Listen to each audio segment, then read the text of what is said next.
salaamaaleykum mbokk opinion libre nuyu naa leen tey kii di Fadilou Keita mu ngi def ab sortie di xamle ni que kii di Ahmed Khalifa Niass mu ngi ameel état Sénégal ci lu toll si 3 milliards 500 waaye moom Ahmed Khalifa Niass mu ngi génn moom it tamit di teggi tuuma di xamle ni que kii di Fadilou Keita amul lenn ci lu mu wax lu ndur ak dëgg dem na bay wax ni que dina ko porter plainte ñi àndandoo déglu yooyu kàddu. waaw moom dafay fen man Ahmed Khalifa Niass à 78 ans depuis presque 50 ans maa ngi wax ci rajo yi ak télévision yi ne musuma yoral benn doom du dara loo mos a yoral kenn du individu du banque du boutique du épicerie du station d'essence du pharmacie du xarit du mbokk du àndandoo kooku principe la boo xam ne man ak Sidi Lamine suñu yaay moo ñu ko dénkaane woon ci li ñu nekk ba tey man mosuma xam bureau CDC fan la féete xawma benn doom aadama CDC benn dërëm mosul dugg sama compte jógee CDC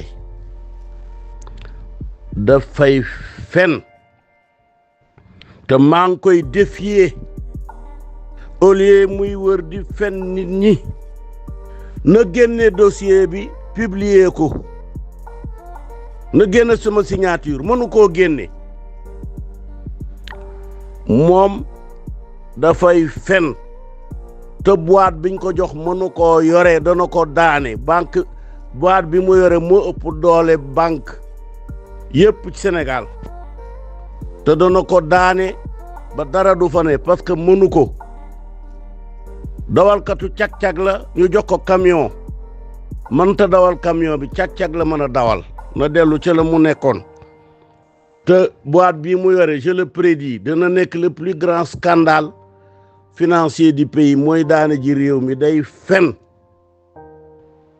directeur u CDC normalement c'est un technicien bu fi nekkee di fenal nit ñi nag moom ndeyam fenaloon na ma tey moom it mu fenal ma ndax man maay réclamer état bi lu ëpp 5 milliards ci ay oto yoo xam ne man maa ko fournir président muy 20 BMW de luxe ak 20 Mercedes 600 keroog bi ñu koy réceptionné RTS moo def reportage bi président Abdoulaye Wade réceptionné ko bi Macky ñëwee teg ci tànkam ma wax ci ak Serigne Mansour borom daara ji mu téléphoné yaayam wax ko ne ko Macky moo leen di fen moom moo bëggul ñu fay ko parce que Macky dépendrul ci suñu rapport mën na fay Ahmed Khalifa Niass bu ko neexee mais moom moo ñu ne buñ ko fay donc ci sens boobu rek la ñuy mën a dem dégg nga nañu génne dossiers yi teg ko ci kaw dañuy fen réew duñ ko yoree fen amee nañ ko fen te lii ma lay wax montant yi nga xam ne moom lañ ma ameel Ousmane Sonko xam na ko ndax keroog bi mu mujjee ñëw sama kër ma dugg ak moom ci fi côté compartiment bi ñuy wax Casamance ci sama kër keroog wax naa ko xam na ni lépp demee ba newoon na ma sax man bu ma faloo ñu fay la ko dégg nga ñi muy fenal man du ma ci bokk man mosuma nekk fonctionnaire mosuma gérer daraay état këram féete kon nag bokkuma ca te kenn du ma boole ci lu ma bokkul man lii ma lay wax samay doom xam nañ ko samay soxna xam nañ ko samay sët xam nañ ko yaayam sax ba ma fenalee am na ci côté boo xam ne ba ma waxee ak moom ci bureau am kooku c'est indécent du ma ko wax publiquement waaye la ma ko rusee ba tax booba weeru ma ko mooy Alaaji Rawaan Ngom sama maam Sidi Lamine Aydara miñ tuddee sama rakk Sidi Lamine Niass moo doon sëriñu Alaaji Rawaan Ngom moo ko joxoon secret yu grave yi nga xam ne ci la jógee am martaba bi mu am ci yàlla ba ñëpp di ko demal sama yaay di ma wax ne ma Alaaji Rawaan Ngom ku baax la man musuma taxaw paal sax waaye moom moo ma wax ne ma foo gisati ko bokk ci Alaaji Rawaan Ngom na nga ko teral boo ko mënta teral bu la ma bàyyi nii lañ meloon weeru ma ndeyam waaw moo tax weeru ma ndeyam man nag benn dossier mënuma ko am man wax bu suma dugg dama ko am retraçabilité depuis 40 ans wala nga bëgg a siiw kon nag Falilou Keita fenkat nga dangaa doon fen yi nga atam bi nga xamee ne loolu moom mi ngi koy def Aminata Tall dafa toog ñu wër président de la République ak waa IGE mu daal di commencé ne bi ma nekkee ministre conseiller chargé de la nouvelle capitale nangami milliards dañ ko faa luubal ma ne ko man trésor xamuñ sama signature donc mënu ma faa génne benn dërëm xamuñu ma kon loola ay fen la ma wax ko Aminata Tall boog léegi fukki at ak ñaar la kenn mënta weddi loolu ni ma weddee woon Aminata Tall ni laay weddee Saliou Keita xam nga naka Keita nu mu tuuti xam nga Falilou Keita waaw xamoon na baayam nag daje naa ak moom ci sëñ Fallou bi mu koy tuddee sëñ Fallou boobu ñu ngi toog waaw kay wasalaam. Voilà donc je voudrais réagir en vertu de mon droit de réponse aux propos mensongers d'un certain Falilou Keita, actuellement directeur de la CDC. Je sais qu'il n'y est pas par sa compétence, parce qu'il n'en a aucune, mais il y est, disons, pour des raisons partisanes. Cela dit, je voudrais m'inscrire en faux ces propos mensongers, car à 78 ans, j'affirme depuis plus de 40 ans et publiquement que je ne dois rien à personne. J'ai jamais contracté de prêt, ni auprès d'une banque, ni auprès d'aucune société, ni auprès d'aucun individu, jusqu'à l'épicier du coin. Et cela, c'est constant. Savez-vous, c'est plutôt moi qui réclame aujourd'hui plus de 5 milliards à l'État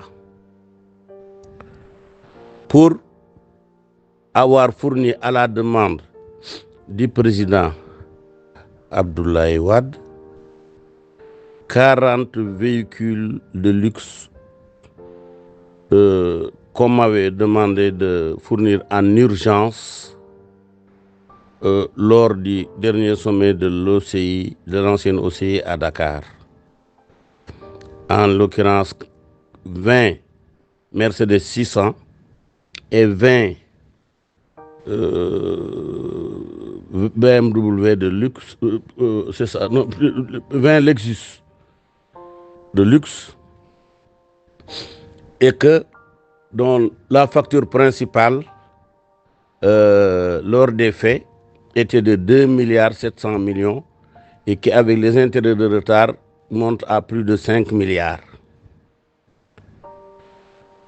C'est sa mère, Madame Ngom Keita, qui avait le dossier parce que j'ai porté l'affaire devant le ministère des Finances, qu'il a transmis à ma demande à l'IGE. En son temps, sa mère a distribué un triple mensonge, l'un à l'endroit de Serigne Mansour Sy, le défunt khalife général de Tivaouane, et à qui elle a dit que Macky Sall leur a demandé de ne pas me donner satisfaction et que c'est une chose que je ne pouvais connaître s'il ne me l'avait pas dit, et s'il ne l'avait pas dit à Serigne Mansour, que Macky n'est pas lié par le rapport de l'IGE, qu'il peut me payer tout de suite s'il le désirait. Bon, dans son bureau, il y a des choses indécentes que je n'évoquerai pas ici. Mais pour rester dans la décence, je dis que elle a dit une chose, m'a dit une chose, elle a dit une chose à Serigne Mansour, et elle a dit une autre chose à Macky. Donc, je dis que moi, je ne connais pas le CDC ne me connaît pas. Je ne me suis jamais rendu dans un bureau du CDC. Je n'ai jamais connu aucune personne qui travaille à la CDC. Je ne suis pas l'associé de M. Samuel Sarr. M. Samuel Sarr, on se rencontrait dans les allées du palais lorsque j'étais ministre conseiller. Donc, ce qu'il a dit est faux et dès demain, il recevra une assignation devant le tribunal. S'il veut plaire au régime, qu'il dise la vérité. On ne peut pas plaire au régime par des mensonges, d'ailleurs héréditaires en la matière. Si je n'ai pas vilipendé sa mère en son temps, c'est parce que j'ai tenu compte des liens de famille qu'il a liés à Serigne Alhaji Rawane Ngom de Pal et qui était le talibé de mon grand-père maternel Sidi Lamine Aïdara, qui est l'homonyme de mon défunt frère Sidi Lamine Niass de Walfadjri. C'était le shérif qui venait à Pal, qui séjournait, et tous les jours, on égorgeait des moutons, lui faisait du thé, et donc on la tenait bien. Et ma mère, qui était souvent avec son père, s'en est souvenue et me l'a dit. Et m'a dit, si jamais tu trouves un descendant d'Alhaji Rawane Ngom, il faudra bien faire pour lui. Et s'il y a un méfait envers toi, pardonne-le, parce que Alhaji Rawane Ngom, c'était le talibé de mon père. Donc, la justice doit être saisie. Un régime ne peut pas se baser sur des mensonges. Ce qui vient d'être dit est connu de Ousmane Sonko lui-même, parce que je le lui ai dit la dernière fois qu'il m'a rendu visite à mon domicile. D'ailleurs, cette fois-là, Déthié Fall était là, l'a vu quand il sortait de chez moi, de la partie de la maison, de mon palais, entre guillemets, qui s'appelle Casamance. Et lui-même, Ousmane Sonko m'avait promis de me payer si il est au pouvoir. Donc, ces mensonges qu'on subit à droite et à gauche. Moi, j'ai une position patriotique. N'oubliez pas que je suis le père du patriotisme au Sénégal. Voilà. Donc, c'est une position patriotique. Je n'ai pas été membre du régime de Macky Sall. Macky Sall m'a combattu. Tout le monde le sait. Et les preuves sont là. Mais j'ai défendu Ousmane Sonko quand il le fallait. Je l'ai attaqué quand il le fallait par patriotisme et non pas par intérêt pécunier ou pas. Voilà. Donc, je m'inscris en faux en utilisant mon droit de réponse et annonce une plainte devant la justice pour que Fadilou Keïta sache qu'il ne peut pas mentir sur le dos des gens impunément. Et je contre Ousmane Sonko qui m'a insulté publiquement, et c'est parce qu'il était en tant qu'opposant et je ne voulais pas l'affaiblir. Je ne voulais pas l'affaiblir. Aujourd'hui, je garde ce droit. Les choses sont publiques, sont connues. Il l'a fait à Keur Massar. jusqu'à citer mes parties intimes. Alors que quand même, j'ai fait et je continue de faire des enfants. Mais Ousmane Sonko est venu chez moi, il a dit publiquement qu'il me considérait comme son père, et d'ailleurs, l'un de ses premiers militants, c'est mon fils Baye Niass. Ils ont le même âge, à quelques mois après. Donc, je ne vais pas trahir. Quand quelqu'un vous adresse sa paternité, dit qu'il considère comme qu'il est votre fils, vous ne pouvez pas faire n'importe quoi. Parce que la morale islamique ne le voudrait pas. Mais que ces gens sachent que, y compris Ousmane Sonko, qui sont à ma merci, qu'ils le sachent, c'est eux qui sont à ma merci. Et je me retiens pour des raisons de morale islamique et de morale soufie. Je suis Tidjane, fils de Tidjane, fils de Tidjane, fils de Tidjane, jusqu'à Cheikh Ahmad Tidjane.